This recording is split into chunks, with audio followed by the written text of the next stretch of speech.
You've been disrespected, overlooked, and made to feel insignificant. You walk into a room and no one even notices. You speak and they interrupt, acting like your words don't matter. You feel it deep inside, that burning frustration, that question clawing at your mind. Why don't they respect me? The truth is, no one is going to hand you respect. You have to command it, unapologetically. This isn't a message for the faint-hearted. It's for men who are tired of being invisible and want to rise above. Are you ready to learn how to become the kind of man who commands respect without asking for it? If so, stick with me. By the end of this video, you'll never see yourself or the world the same way again. Respect isn't something you wait for, hope for, or beg for. It's something you project and take. Here's the hard truth. The world doesn't care about your feelings. Society often trains you to believe that being nice and agreeable will earn you respect. But that's not true. Respect doesn't come from people's approval. It comes from how you carry yourself and the energy you exude. In this video, we're diving deep into 10 powerful principles that will change the way you approach the world forever. This isn't about tricks or shortcuts. It's about becoming the kind of person who cannot be ignored. Comment "I'm in" below if you're ready to transform yourself, because what you're about to learn will make you unshakable. Let's begin. And your presence plays a significant role in whether or not you'll command respect. Communication isn't just about speaking loudly or dominating conversations. It's about speaking with clarity, conviction, and authority. When you speak with confidence, others naturally listen. Your words carry weight because they come from a place of self-belief. People respect those who communicate with purpose, who add value to conversations, and who are clear in their thoughts. Whether you're leading a team, delivering a presentation, or engaging in a one-on-one discussion, owning the room requires mastering the art of effective communication. One of the most powerful tools in communication is storytelling. Stories have a unique ability to captivate and inspire. When you share your experiences, your successes, your struggles, and the lessons learned, you connect with others on a deeper level. Stories are relatable, authentic, and memorable. They help others see why you are beyond the surface. People respect those who can tell compelling stories, as they reveal vulnerability, resilience, and authenticity. A great storyteller owns the room because they create lasting impressions and inspire those around them. Communication also extends to body language and presence.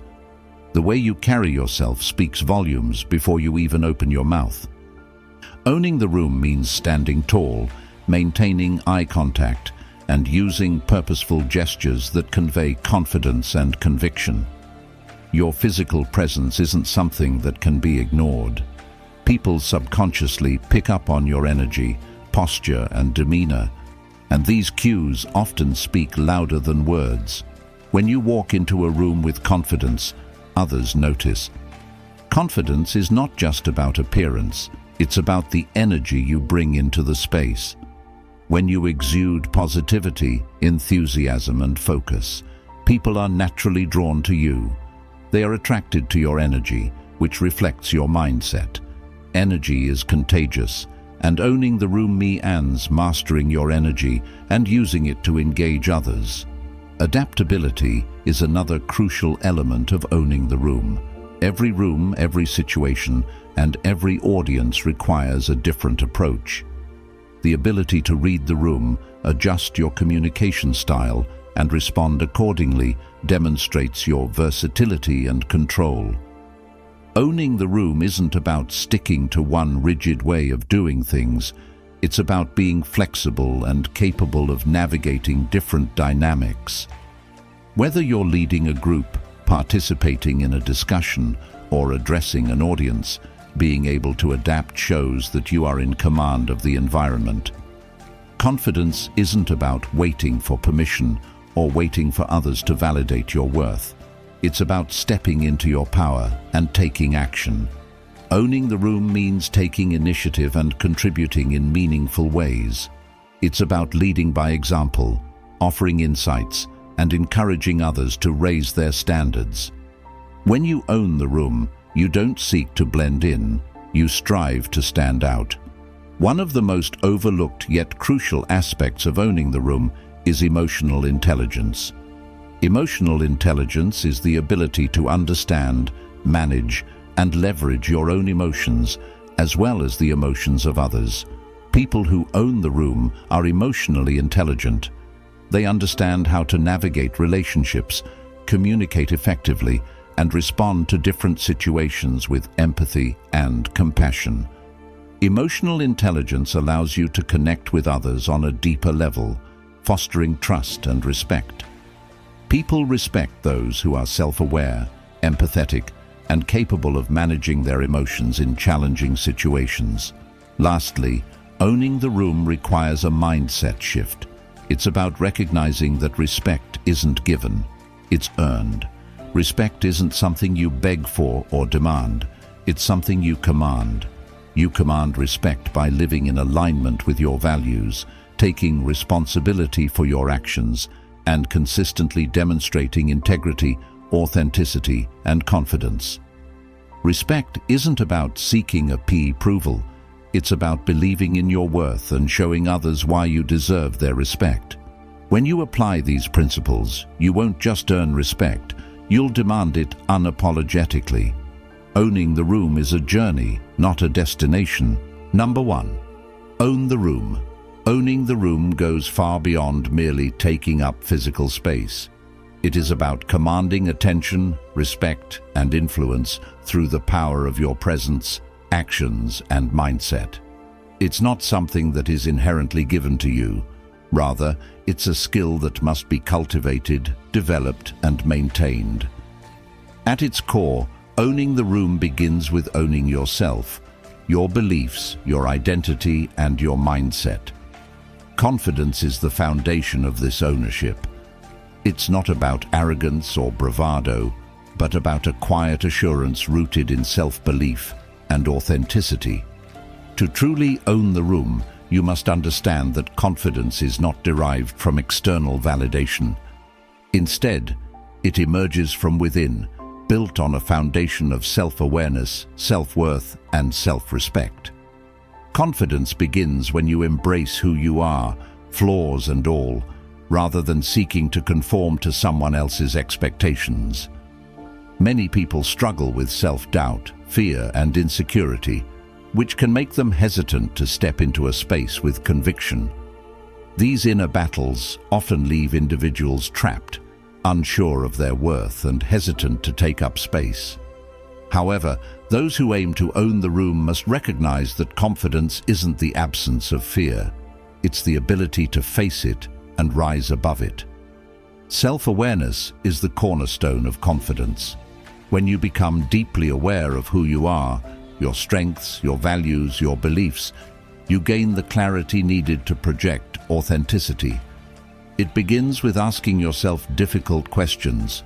What do I stand for? What am I willing to tolerate and what am I not? What do I bring to the table that no one else can? These questions are uncomfortable but necessary. Self-awareness allows you to understand your unique strengths and how they can contribute to any room you enter. When you know your worth, you no longer seek validation from others. Instead, you command respect through the belief in your own value. It's not about convincing others of your worth. It's about showing them through your actions, your presence, and your mindset. To own the room, you must fully embrace yourself and shed the masks or personas that you might have worn to fit in. Confidence is about authenticity, being unapologetically yourself. People can sense when someone is genuine, and authenticity fosters trust and respect. When you show up as your true self, free from the need to prove or perform, others are naturally drawn to you. Authenticity is magnetic, and it paves the way for deeper connections and lasting impact. Confidence also stems from self-trust. It's about believing that you are capable of navigating any situation with poise and grace. When you trust yourself, you project certainty and composure, which naturally draws others in. It's not about having all the answers, but about believing that you are capable of handling whatever comes your way.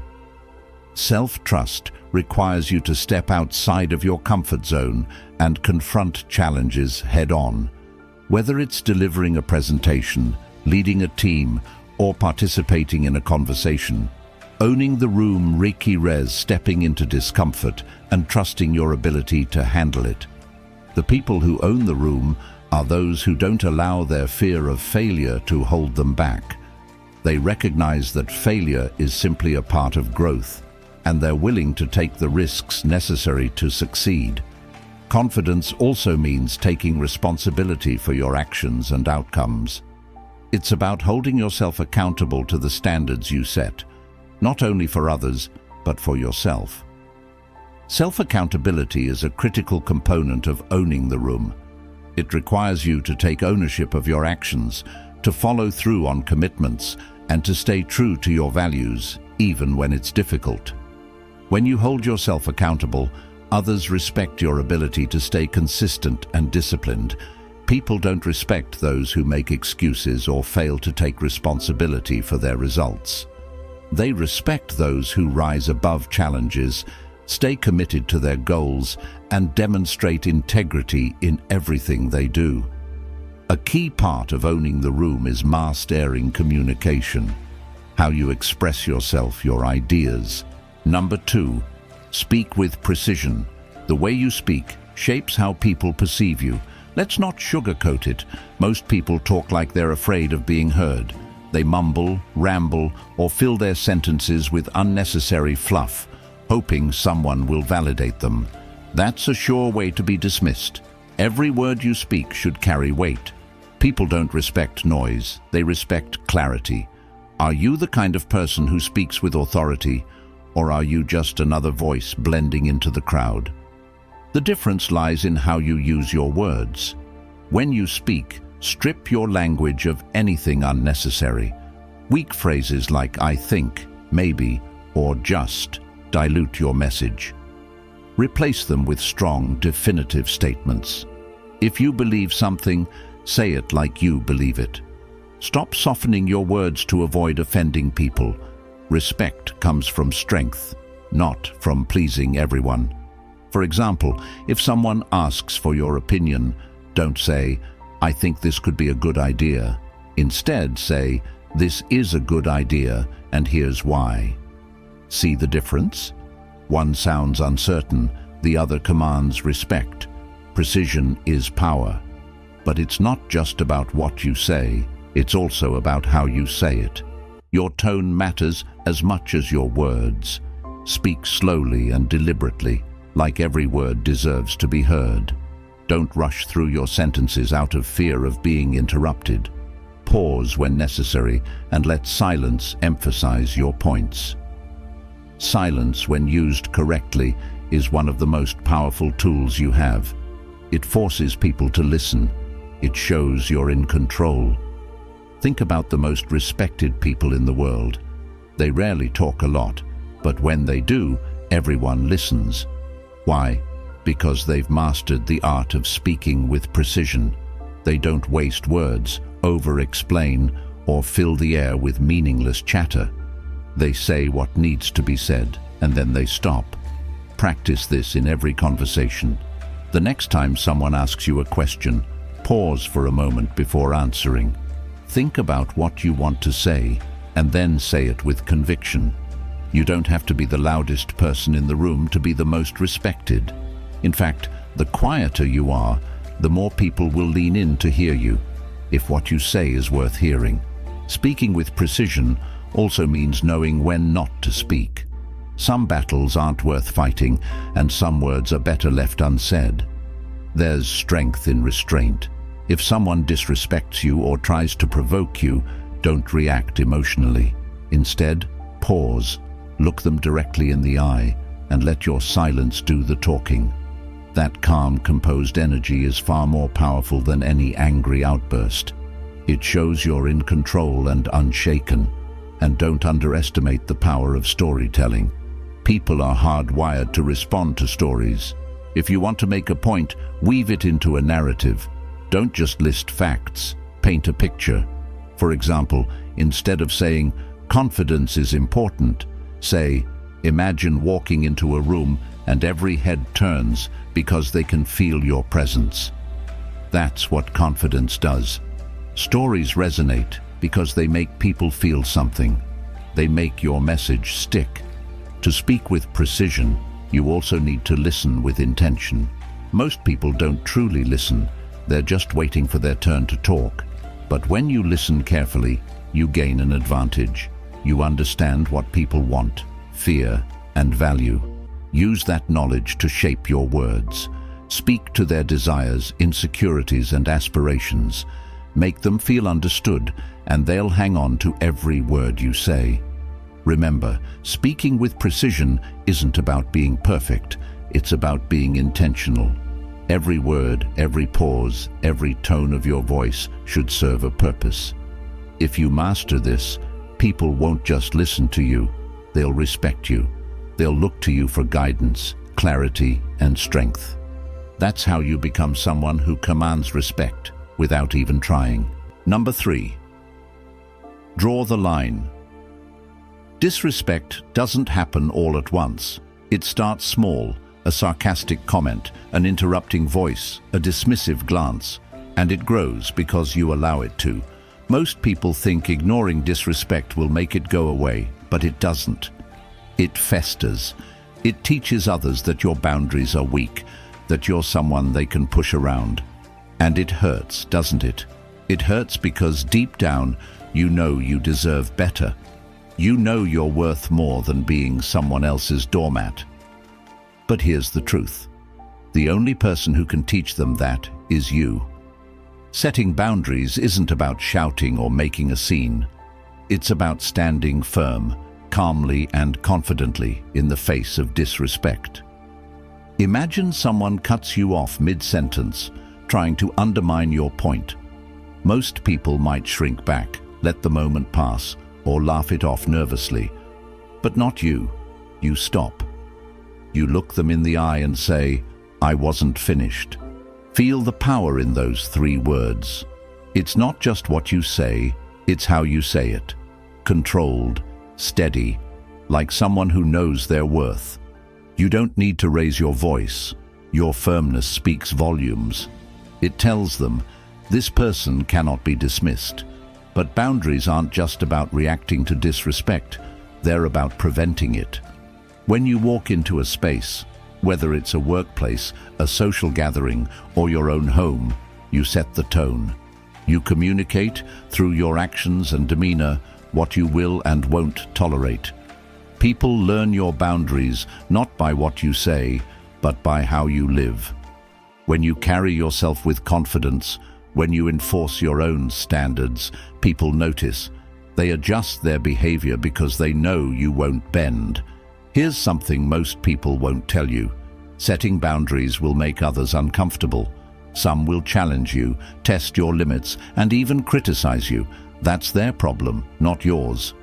Boundaries aren't for them, they're for you. They're your way of protecting your energy, your peace, and your self-respect. And anyone who truly values you will respect them. Those who don't, let them go. Because the truth is, no one who truly respects you will ever expect you to sacrifice your boundaries for their comfort. Number 4, control your reactions. Life is full of provocations. People will insult you, challenge you, and test your patience. They'll push your buttons, hoping to see you lose control. Why? Because a reactive person is a weak person. When you react impulsively, whether through anger, frustration, or defensiveness, you hand over your power. You let them dictate how you feel, how you act, and who you are in that moment. But you're not like most people. You don't give away your power. You control it. Imagine this. Someone throws an insult your way in front of a group. They smirk, waiting for you to snap, to lash out, to embarrass yourself. But you don't. Instead, you pause. You lock eyes with them, your face calm, your body steady. You don't need to respond because their words mean nothing to you. That silence, that composed energy, is more powerful than any comeback. It makes them uncomfortable, exposes their insecurity, and shows everyone watching that you're not easily shaken. But controlling your reactions isn't just about silence, it's about choosing your response. Let's say someone criticizes you unfairly. Instead of getting defensive, you say, "Thank you for your feedback." Your tone is calm, your expression neutral. What can they say to that? They were expecting a fight, but instead, you gave them composure. That's power. That's control. And it's something most people will never master because they're too ruled by their emotions. Emotional control isn't about suppressing your feelings. It's about mastering them. When you're angry, frustrated, or hurt, you acknowledge those emotions, but you don't let them dictate your actions. You channel them into something productive. Take that energy and use it to fuel your focus, your discipline, your goals. Imagine how unstoppable you'd be if nothing could provoke you, if every attempt to undermine you only made you stronger. Start practicing this today. The next time someone tries to push your buttons, pause, take a breath. Remind yourself that your reaction is a choice, not a reflex. The more you practice, the more natural it becomes. And over time, you'll find that people stop trying to provoke you. They'll know it's a waste of time. They'll know you're in control. Number 5, demand respect. Through actions, not words. Respect isn't something you ask for. It's not something you beg for, plead for, or argue for. Respect is earned. It's demanded, not through what you say, but through what you do. Words are cheap. Actions are everything. Think about the people you respect the most. Is it because of what they've said, or is it because of how they've lived? Chances are it's the latter. They've shown you, through their consistency, discipline, and integrity, that they're worthy of respect. If you want to be respected, you need to do the same. Imagine this. You show up to work late every day, make excuses for missed deadlines, and then wonder why no one takes you seriously. It's simple. Your actions are telling them you're unreliable, undisciplined, and unworthy of respect. Now, imagine the opposite. You're the first one in and the last one out. You keep your promises, even when it's inconvenient. You go the extra mile, not for recognition, but because that's who you are. People notice. They may not say it, but they see it, and they respect it. Because respect isn't about being liked, it's about being dependable. But actions aren't just about work. They're about how you live your entire life.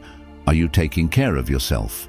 Are you disciplined in your habits, your goals, your relationships? Are you living in alignment with your values, or are you compromising them for convenience? Every decision you make, every action you take, sends a message to the world about who you are. If you want to command respect, that message needs to be clear, consistent, and uncompromising. Here's the truth. Earning respect through actions isn't easy. It requires discipline, sacrifice, and a relentless commitment to your own standards. But that's what makes it so powerful. When you live with integrity, when you hold yourself to a higher standard, people can't help but respect you. Even your critics, doubters, and enemies. They may not like you, but they'll respect you. Because deep down, they know they could never do what you do.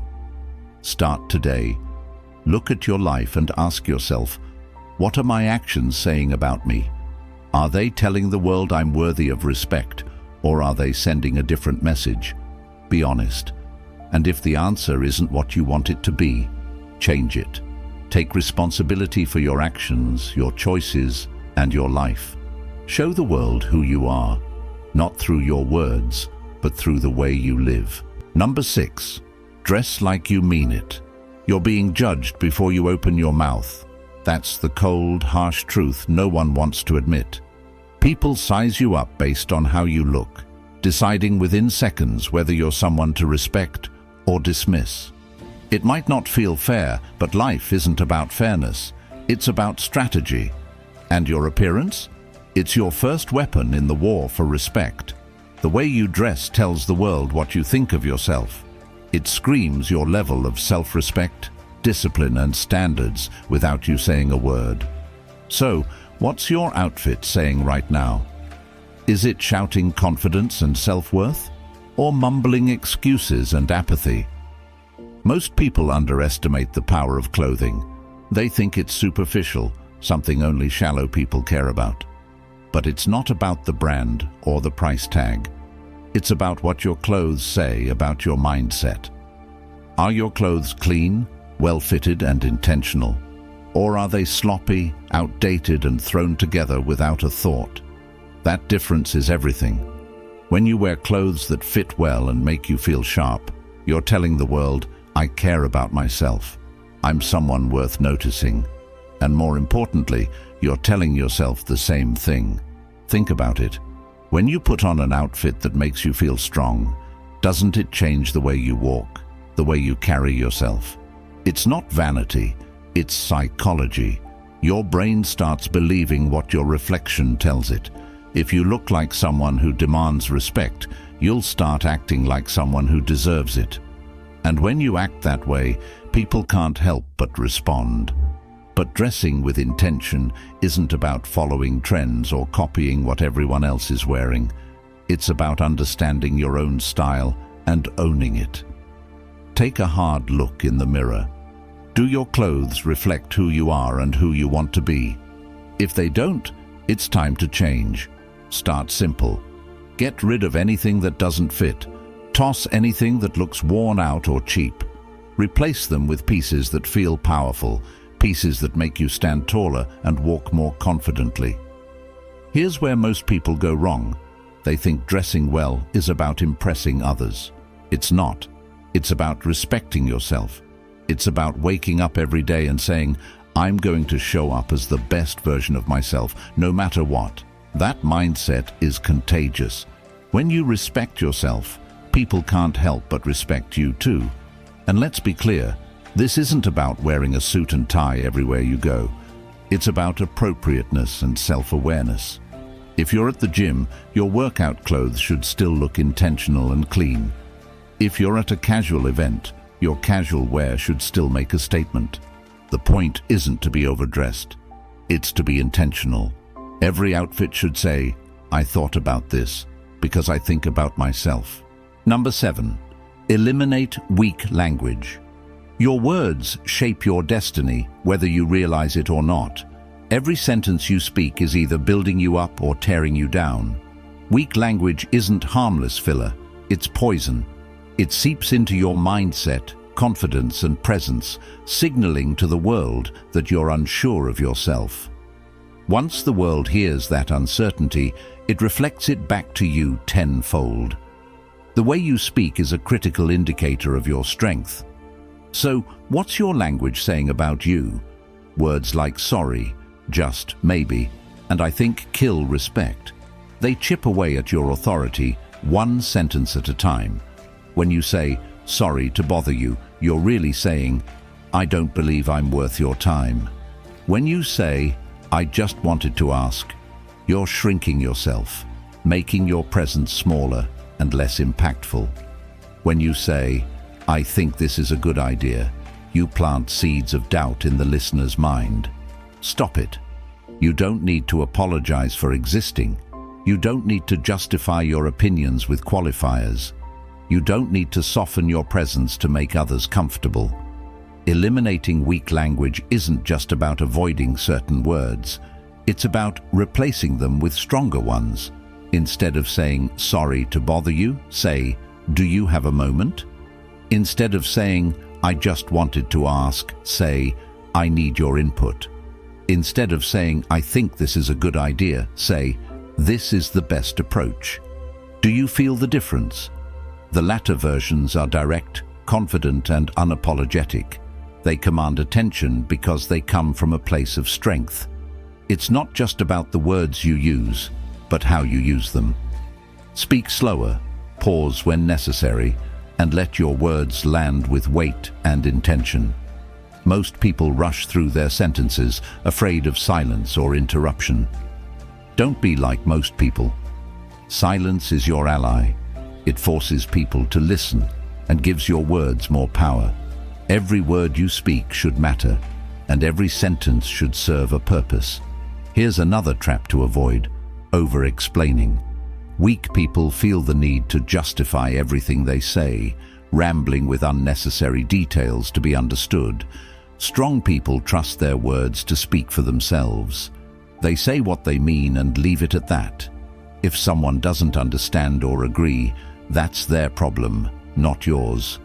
Be mindful of your tone. Does your voice waver with hesitation? Are your sentences statements, or do they end like questions? Stop letting your voice betray you. Speak like you believe in what you're saying. If you don't believe it, no one else will. Start practicing today. When you catch yourself using weak language, stop mid-sentence if you must. Correct yourself and say it again with strength. It will feel uncomfortable at first because you're rewiring years of bad habits, but over time, it'll become second nature. When it does, you'll notice a shift. People will start listening to you differently, responding to you differently, and respecting you, not just because of what you say, but how you say it. Here's the best part. As you eliminate weak language from your vocabulary, you'll eliminate it from your mindset too. You'll stop doubting, second-guessing, and apologizing for yourself. You'll start seeing yourself for what you truly are, someone worthy of respect, someone who commands attention and admiration just by being. Number 8, learn when to walk away. Staying in the wrong fight drains your energy, robs you of dignity, and wastes your time. Not every battle is worth fighting, and not every person deserves your attention. Most people don't understand this. They argue to prove a point, feed their ego, or win a fleeting moment of validation. But winning the wrong battle is no victory. It's a distraction from the wars that truly matter. Walking away isn't weakness, it's wisdom. It's knowing your energy is finite and choosing to spend it where it truly counts. Imagine someone trying to bait you into an argument. They're loud, emotional, and relentless, throwing insults or nitpicking every word you say. The average person gets sucked in, desperate to defend, explain, or justify themselves. But you stand firm. You don't flinch. You don't get drawn into their chaos. Instead, you calmly say, "This conversation is over," and walk away. That silence, that steady exit, it's far more powerful than any heated comeback. It says, "I'm above this. You're not worth my time." Walking away doesn't mean you're giving up. It means you're prioritizing yourself. It means you value your peace more than someone else's noise. It hurts though, doesn't it? Realizing how much time you've wasted arguing with people who were never going to understand, respect, or change. But you're different now. You're learning to let go. You're learning that your time and energy are sacred. You're learning that walking away is sometimes the greatest act of strength. Walking away isn't just about arguments. It's about every area of your life. Are you holding on to relationships that drain you? Jobs that undervalue you? Habits that undermine you? Let them go. Walking away isn't failure, it's freedom. It's saying, "I deserve better than this." And when you say that, not just with your words, but with your actions, the world listens. The right people, the right opportunities, and the right outcomes come to those who know their worth and refuse to settle for less. Number 9, be uncompromising about your standards. Your standards are the bedrock of your identity. They define who you are, what you stand for, and what you're willing to accept or reject in your life. Standards are not flexible, they are non-negotiable. Without them, you become vulnerable, easily influenced, and without a clear sense of self. Standards aren't arbitrary rules or preferences. They are the foundation upon which your self-worth is built. They're what guide your decisions, behaviors, and interactions. Lowering your standards may seem like a way to gain acceptance, avoid judgment, or fit in, but in reality, it erodes your sense of self-respect and makes you forgettable. Lowering your standards doesn't make you more relatable, it makes you invisible. It doesn't make you more respected, it makes you weak. Society often pressures you to conform, to lower your standards in order to be accepted or liked. The narrative is that compromise leads to connection and belonging. But what society often fails to tell you is that compromising your values isn't about connection, it's about erasure. It's about fading into the background, becoming indistinguishable from the crowd, and losing the sense of uniqueness that makes you, you. Lowering your standards doesn't make you more likable, it makes you forgettable. It sends a signal that you're willing to accept mediocrity and settle for less than what you truly deserve. And once you accept that reality, it's hard to reclaim your self-respect. Your standards are not a reflection of your ego, they are a reflection of your integrity and self-worth. They're the lines you draw to protect yourself, to ensure that you remain aligned with your values, and to maintain your sense of purpose. Standards are not rigid, they're guiding principles that help you navigate life with clarity and confidence. They're not arbitrary, nor should they be ignored in the pursuit of convenience or approval. Standards are what anchor you to your highest self. Without them, you risk losing your direction, your purpose, and ultimately, your identity. Many people compromise their standards out of fear of rejection, judgment, loneliness, or failure. They believe that by lowering their standards, they'll fit in, be accepted, or avoid discomfort. But the truth is, lowering your standards doesn't make you stronger. It makes you weaker. It doesn't create connection. It breeds resentment and regret.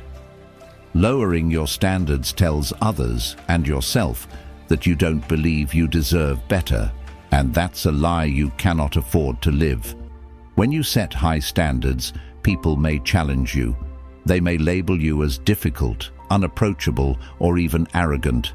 They may criticize your refusal to settle for mediocrity, and they may attempt to make you feel guilty for holding on to your values. But their discomfort is not your concern. It's a reflection of their own insecurities, not your shortcomings. High standards make people uncomfortable because they challenge their own mediocrity, their own unwillingness to strive for excellence. And that discomfort isn't something you should bear. Your standards are not weapons to hurt others. They are shields to protect yourself. They are the boundaries that define what you're willing to accept and what you're not. High standards ensure that only the best people, the best opportunities, and the best outcomes enter your life. They're about self-respect, not arrogance. They're about protecting your energy and ensuring you don't settle for anything less than what you deserve. However, maintaining high standards doesn't just apply to others, it starts with you. If you demand excellence from others, are you living by those same principles in your own life? If you want respect, are you treating yourself with the same respect? If you expect honesty from those around you, are you honest with yourself? If you desire discipline and growth from others, are you embodying those qualities? Your standards lose their power if you fail to hold yourself accountable. Holding uncompromising standards also means being willing to walk away from things that no longer serve you, relationships, jobs, habits, or environments that don't reflect your values. Walking away is often difficult, and it may bring fear of uncertainty, judgment, or isolation. But staying in situations that no longer align with your values keeps you stagnant. Holding on to what doesn't serve you is a form of self-sabotage. Walking away is not a sign of weakness, it's a sign of strength. It's a declaration of your self-respect acknowledging that you deserve more, and that you won't settle for anything less than what aligns with your principles. Every time you lower your standards, you send a message to yourself that you believe you're not worthy of better, and that's a lie that will keep you trapped in mediocrity. When you're uncompromising about your standards, you also face criticism and judgment. People may call you difficult, arrogant, or unapproachable, but their judgments are rooted in their own insecurities. Their discomfort is not your responsibility. Respect isn't something you beg for, it's something you earn and command. And when you live by your standards, you demonstrate your worth. Your standards are not just about what you expect from others, they are about what you demand from yourself. If you want others to treat you with respect, integrity, and discipline, you must first embody those qualities. Discipline isn't about motivation, it's about mastery. Motivation comes and goes, but discipline is what allows you to live in alignment with your values. It's about doing what needs to be done, even when you don't feel like it. It's about refusing to let your emotions dictate your actions. When you practice self-discipline, your mind starts to believe in your strength, your values, and your worth. Self-discipline builds confidence and resilience. It makes it harder for negative thoughts, doubts, or fears to control you. Self-discipline is what allows you to dominate your own mind, to silence self-doubt, and to replace it with determination. Dominating your mind isn't a one-time achievement, it's a daily practice. Every morning, ask yourself, who do I want to be today? And act accordingly. Confront doubts, silence insecurities, and face fears head-on. You are not your thoughts. You are the master of your thoughts. And when you take control of your mind, nothing can stop you. Living with uncompromising standards means being willing to walk away from anything that no longer serves you. Relationships, jobs, habits. If they don't align with your values, they have no place in your life. Letting go isn't easy, but it's necessary. Every time you lower your standards, you send a message to yourself and the world, I don't believe I deserve better. And that belief is a lie you cannot afford to live. When you embrace high standards, life becomes clearer. You attract people, opportunities, and environments that uplift you. You refuse to settle for mediocrity. Respect becomes something you command, not something you seek. If you're ready to take control of your life and demand the respect you deserve, hit the like button and subscribe for more unapologetic truths. Remember, respect starts with you. Don't wait for anyone to give it to you. Command it unapologetically. Number 10. Dominate your own mind. The greatest battle you'll ever fight isn't with the world, it's with yourself. Your mind is a battlefield where doubt, fear, and insecurity wage war daily. If you don't conquer them, they'll conquer you. Most people don't realize this. They live as prisoners of their thoughts, controlled by doubts they never question. But you're different. You're here because you're ready to take control. Mastering your mind begins with awareness. What are you telling yourself daily? Are your thoughts building you up or tearing you down? Are they driving you forward or holding you back? If negativity fills your mind, it's time to clean house. Replace limiting beliefs with empowering ones. Replace excuses with solutions. Replace doubt with determination. This isn't about false positivity, it's about truthful thinking. Remind yourself, I am capable, I am worthy, I am in control. Mindset isn't just about thoughts, it's about actions. Are you living in alignment with the person you want to become? If not, why? The mind follows the body, and the body follows the mind. When you take disciplined action, waking up early, pushing through discomfort, doing what others won't, you prove to yourself that you're unstoppable. That belief becomes unshakable. Discipline is the cornerstone of mental mastery. Motivation fades, but discipline is eternal. It's doing what needs to be done, regardless of how you feel. It's refusing to let emotions dictate actions. Live with this level of discipline, and your mind will become your greatest ally. Remember, dominating your mind is not a one-time achievement, but a daily practice. Each morning, ask yourself, who do I want to be today? Then act accordingly. When doubt creeps in, confront it. When fear rises, face it. When insecurity whispers, silence it. You are not your thoughts. You are the master of them. Once you realize this, nothing can stop you. Conclusion: respect is not given, begged for, or handed over lightly. It's commanded. By applying these principles, you'll not only earn respect, but demand it unapologetically. If you're ready to take control of your life and command the respect you deserve, hit the like button and subscribe for more unapologetic truths. Remember, respect starts with you. Don't wait for anyone to give it to you.